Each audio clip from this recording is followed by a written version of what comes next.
right now on the National Weather Desk. An unsettled weather week starts with severe weather in the south, snow in the plains, and a nor'easter heading for New England. Winter storm warnings through New England, mountain snows potential along with some wind alerts in the Appalachians.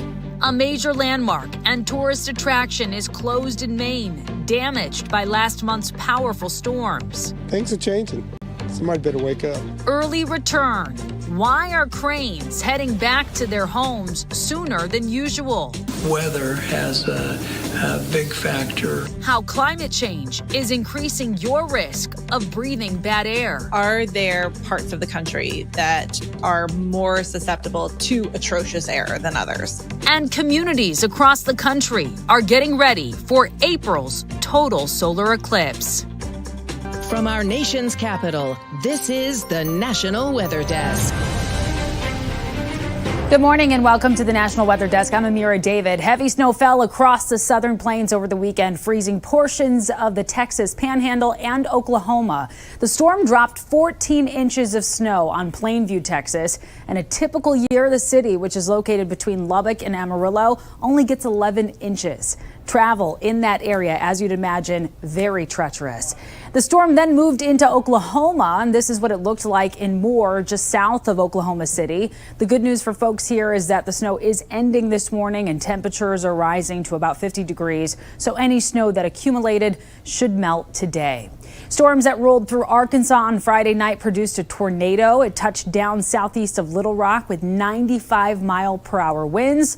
The National Weather Service says it was on the ground for 2.5 miles. The winds brought down trees, including one that landed right on the roof of a home, but thankfully no injuries reported. As you can hear, that system also dropped hail on Arkansas. The National Weather Service says tennis ball-sized hail fell near Hot Springs. Most of the hail here was smaller, closer to the size of a quarter. And remember, you can always submit weather video and pictures just like these through Chime In on your local station's website or app.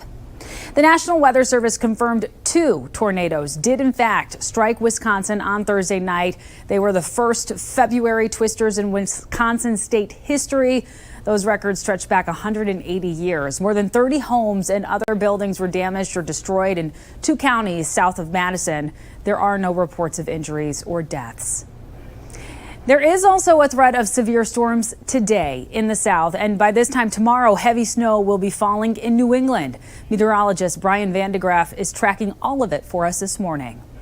Severe risk today shifts down to portions of the southeast from Alabama through Georgia, even in through portions of North Florida there under a slight risk. Some strong storms through the afternoon and into the evening could contain some damaging winds, some hail, even isolated tornado threat through portions of the south, even into South Carolina. Now, as we head through the overnight into tomorrow, those rains move across the mid-Atlantic. Less severity, but still some flooding concerns. And then as some colder air gets wrapped into this system, we start seeing tomorrow morning some snow. Northwestern portions of Virginia, western Maryland, West Virginia, carrying right up through eastern PA, New York, and into New England. A whopper of a system possible. We've got winter storm warnings through New England, mountain snows potential, along with some wind alerts in the Appalachians, flood concerns down through portions of the deep south. Brian, thank you. And now to Maine, where the town of Ogunquit's most popular landmark is closed after extensive storm damage there. Brad Rogers has details of visible and hidden damage. Marginal Way is a 1.25-mile-long path that winds along the Ogunquit coast. Right now, the entire trail is damaged from these back-to-back storms that walloped the shoreline and flooded businesses in Perkins Cove. Early estimates are Marginal Way sustained $1 million in damages. The waves really were pretty wild. Allison Ramsey heads the Marginal Way Preservation Fund. The extent of the damage can be seen down by the Perkins Cove entrance to the path, where the pavement there is all torn up. This is some of the visible damage on Marginal Way from the January storms that battered the coast. But there's also hidden damage. Erosion 6 inches deep on the edges of the asphalt path throughout the entire length of the walkway. The town manager says if the erosion isn't addressed promptly, edges of the pavement could crumble, creating a tripping hazard. The path is now closed for safety, but it hasn't stopped people from walking it. Such a popular place to walk. I mean, probably 300, 400,000 people walk every year. It's very important to the town. This local couple says the storms are only getting worse. The climate is changing. It's warm today. This is February. A lot of times it's 2 or 3 feet of snow here. So things are changing. Somebody better wake up. The town has a plan in the works to repair the damage and make Marginal Way more resilient to storms. Algonquin plans to use all $350,000 in its Natural Disaster Reserve to repair widespread damage throughout town. Marginal Way Preservation Fund just started a fundraising drive to help out. Hopefully I'll get it fixed before the summer, and then all the people that come and want to walk will enjoy it. Well, it has been an unusually warm and dry winter in northern Michigan, and it has some folks concerned about how it could impact crops in the area. Meteorologist Trevor Robideau visited a local farm to get some answers. There has been a growing concern for some around northern Michigan that our unseasonal weather could have a negative impact on fruit crops. Jack King at King Orchards is not concerned. This little warm up that we're experiencing this week is just the first notch on that scale moving towards bloom, and we're not too worried. If it continues to be 50 degrees on a fairly regular basis through February, we'll be looking at an early spring. But right now, I'm not concerned. King says we've had enough cold days and nights during hibernation to keep things on track. Trees need chilling hours in hibernation, and at this time we've met that requirement. So these guys have had enough sleep time. They would be ready to wake up as soon as they accumulate enough heat. So every day above 50 degrees is another notch towards bloom, and we're slowly moving that way, but today is really just the second notch on the ladder. We're getting ready for this season. There's so much equipment to get prepared. We're bagging our farm products, our frozen cherries and dried cherries, and getting ready for this season. Every year, sandhill cranes migrate back north for the summer. Their midpoint stop along the journey is Nebraska. Alexis Sander is there and looking into why the cranes are migrating over a month early this year. Nebraska is known for its beautiful sunsets and plentiful fields. Let's not forget about the sandhill cranes. The weather over the past couple of weeks has turned from tundra to almost spring-like conditions, which led to an earlier migration for the birds. I spoke with officials to get details about why they are migrating early and how it's going to affect tourism in the Central Platte Valley. With all the vulnerability and weather that we see in Nebraska, I hope this nice weather does bring people outside. All of our programming is focused on the month of March this year, and that really does coincide with the majority of the sandhill cranes being here. If you're lucky enough, an occasional whooping crane. The cranes usually migrate from the south in March. They have decided to begin their journey to the north a month early.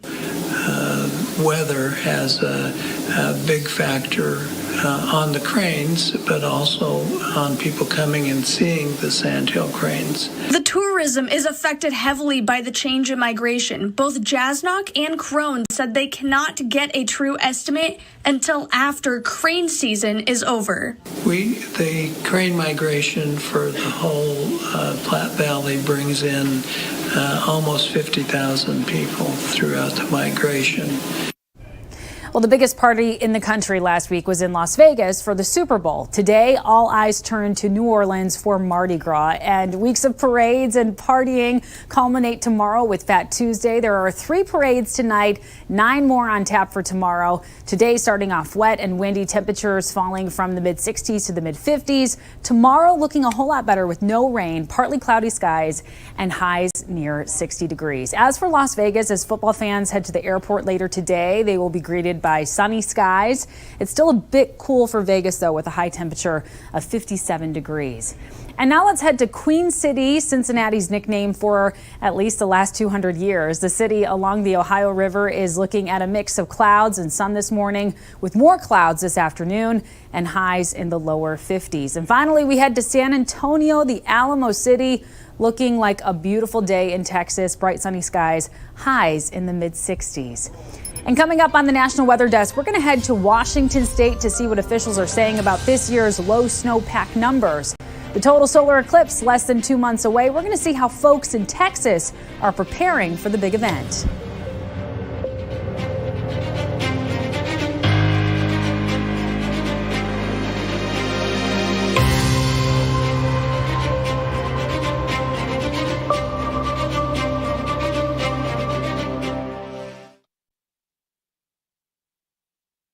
I'm meteorologist Charlie Lopresti with Look at the Northeast. We have one more pretty nice looking day on tap before our next storm arrives in the Northeast. Look for a lot of sunshine. On Monday, we're starting with temps in the low 30s. Afternoon highs should again make it back into the 40s with a partly sunny sky. Now, this next storm system should bring mostly snow throughout most of the Northeast on your Tuesday. That's 8 a.m. Heaviest snowfall should be down through southern parts of New England. Some of those areas will get a half foot to a foot of snow. Lighter amounts are expected north. I'm Chief Meteorologist Gerard Jabali. Here's a look at the Mid-Atlantic region. Your Monday is going to begin with some clouds, and we'll see a storm system rolling through the area, mainly rainfall in the Delmarva region, but it's going to change over to snow everywhere from Pennsylvania up through New England. Some brief snowfall changeover is possible as the storm exits on Tuesday. So everywhere south into Pennsylvania down towards Virginia is going to be a little bit warmer since they will be not out of the cold air completely, but a little chillier, just not seeing the frozen precipitation. I'm meteorologist Vetus Reed. Here's a look at your southeast forecast. Highs for the day looking at 53 Nashville, 62 in Raleigh, 68 in Charleston, 69 in Macon, Pensacola 69 degrees, Tampa 82 degrees, 82 in West Palm. We have a strong cold front pushing through the area, so it looks like that's firing off some thunderstorms across southern portions of Georgia and the Carolinas, some severe storms at times, and North Florida. This will continue to push east. A lot of snow on the back edge of that system up around Memphis and over parts of Tennessee and into Kentucky.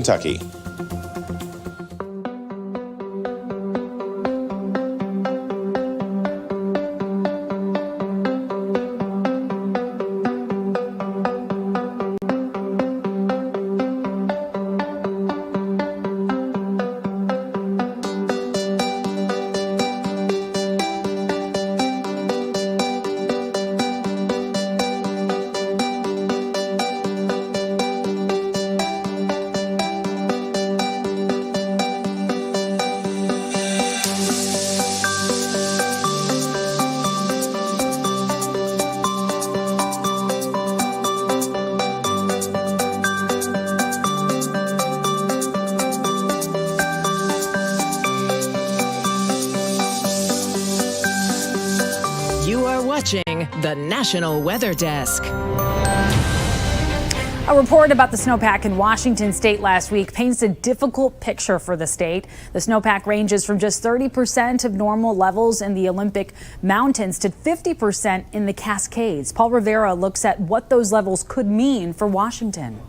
At Stevens Pass, Vince Arthur is the man in charge of getting the slopes ready for all to enjoy. But this winter has been problematic. It's been challenging. We had some pretty good snow storms come in that set us up really well, and we've had some rain in between. So that's what's been the challenging part, is managing our snow level. Managing the snow level has also been a challenge off of I-90 at Snoqualmie Pass. Officials at that ski resort there say mid-January they were 99% of snowpack, but base depth has now gone to 81%. Relatively speaking, not everyone is as fortunate. This new report from the U.S. Department of Agriculture shows the wider picture of what's happening in western Washington. The Cascades are 50 to 60% of normal snowpack levels. The Olympics, shaded in red, in the toughest spot at 30%. The economy, our water supply, agriculture, all depend on a healthy snowpack. Como meteorologist Kristen Clark said a weather feature called El Niño is a big factor in what we're seeing. Luckily, we are pretty much out of drought here in western Washington, so we're off to a good start. Rain and snow is needed to mitigate the dry season and wildfire risk, but winter is running out of time. But Clark said she's not ready to ring the alarm bells on wildfire season just yet. Washington's climatologist Nick Bond told us spring and how it ends up will be a factor. He sees conditions warmer and drier than normal with potentially a hotter summer, and some communities might need to prepare for water restrictions. While snowpack is still below average, water managers from California to Utah are making sure any snow that melts doesn't flood their reservoirs. That's why they chose to release water last week. We have 2 reports this morning, starting with Emma Riley in Utah. Any drop of water that makes it to the Great Salt Lake is good for the lake, good for the community. When it's full, Utah Lake holds 870,000 acre-feet of water. They open the control gates and release the water to prevent flooding. From here, it'll travel down the Jordan River, and there are no deliveries required at this time of the year below here. So most of this water should make it to the Great Salt Lake. The amount of water released could be around 30,000 acre-feet.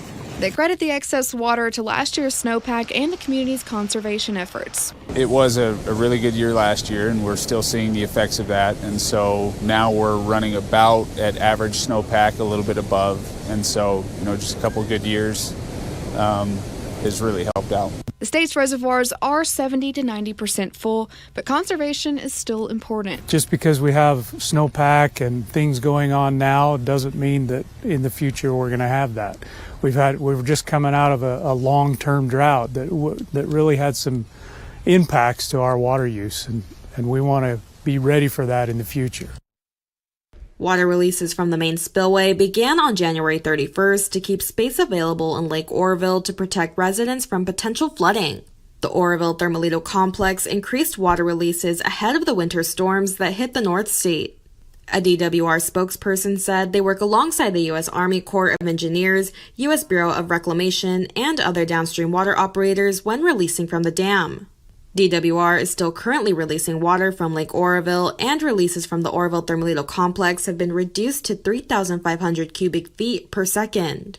The California Department of Parks and Recreation, DWR, and Lake Oroville State Recreation Area officials advise recreational users of Lake Oroville to be aware of driftwood in the water, which they say is expected due to the rise in lake level and recent water inflows. They will continue to maintain Lake Oroville's storage space to keep communities safe and free of flooding during the winter storm season. First Street Foundation released a report this morning highlighting the contribution of climate change to the increasing risk of exposure to poor air quality both now and in the future. Emily Gracie sat down with Dr. Jeremy Porter to find out which parts of the country are most at risk and why.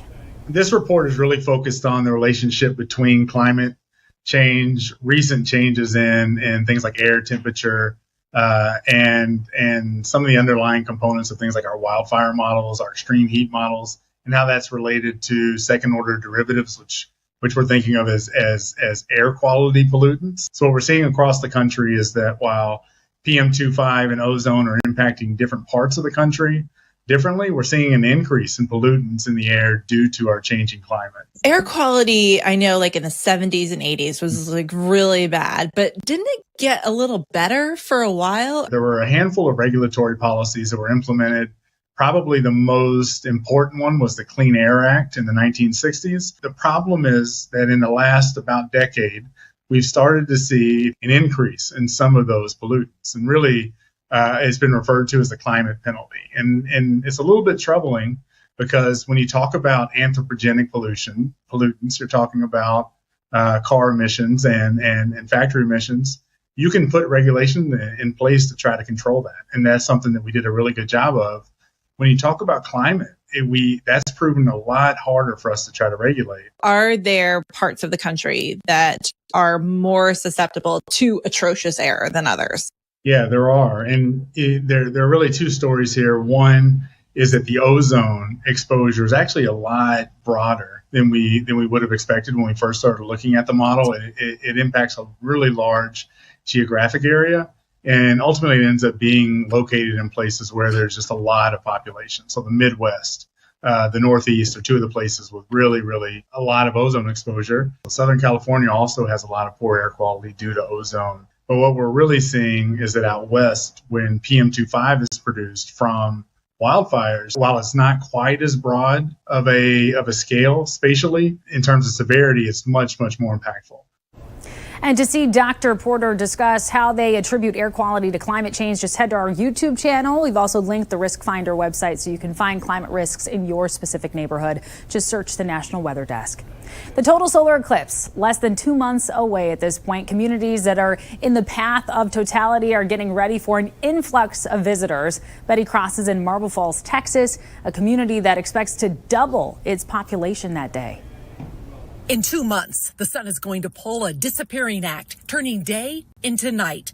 Marble Falls will have one of the longest views of the moon blocking the face of the sun.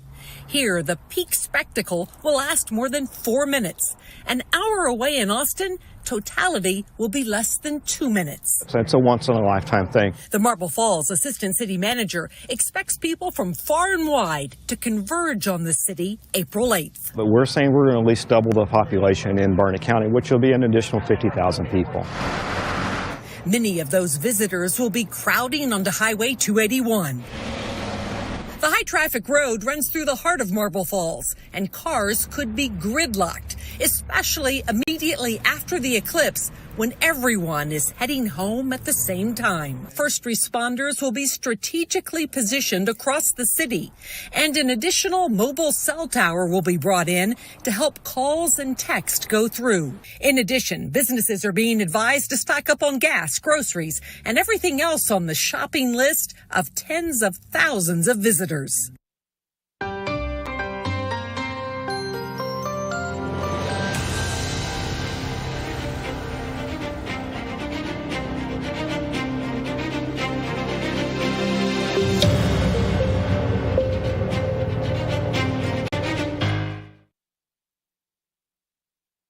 Well, a very good Monday morning, everyone. I'm meteorologist Andrew Buckmichael. Pretty quiet weather across most of the Midwest, but we will have a rain-snow mix just barely grazing the southern part of the Midwest as we head through the next 24 hours here. By the time that we get into your Tuesday, that's moving out of the Ohio Valley, and maybe just a couple of light snow showers out there across the plains. A few more expected in South Dakota there on Wednesday. Otherwise, look at that, warming up for the southern part of the Midwest.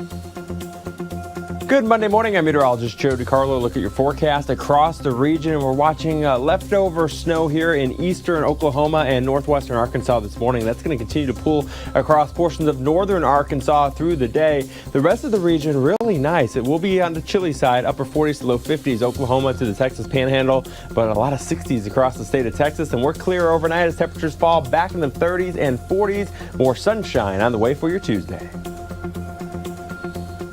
Good morning. I'm meteorologist Rebecca Stevenson. Here's what's happening across the West. We've got temperatures that have been cooling down a little closer to normal across the Pacific Northwest, but in central California, the morning starts with some frost advisories. Now, higher pressures building in, keeping much of the Southwest dry today, but a front that's gradually falling apart is pushing in some heavier snow from northeast Washington into North Idaho, eventually into Montana. And that is the scene from here.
The National Weather Desk. Temperature inversions are common in Utah, and they can have a major impact. Beyond just causing fog-like conditions, it can also affect air quality. Meteorologist Lindsay Storrs explains temperature inversions and what causes them. In northern Utah, we get inversions during the winter months. An inversion happens when you have a ridge of high pressure sitting overhead. A ridge of high pressure gives you sinking air, which traps the most dense air molecules or the coldest air molecules down here at the valley floor. And then you get a warm layer of air up above it. Because the warm air is less dense, it sort of acts like the lid on a pot. it keeps that cold air down here in the valleys. So anything we put out into that cold layer gets stuck. And so we tend to see that layer of haze along the valley floor, and our air quality goes downhill because of the pollutants that we put out there into the atmosphere, which can't rise like they normally can in a normal atmosphere. So this is an inverted atmosphere. When it gets warmer, the higher up you go. If you want to see more content like this, be sure to check us out on social media. We post the latest content from our team of meteorologists across the country, and you can find us on all of your favorite social media platforms. Just search the National Weather Desk. We'll be right back.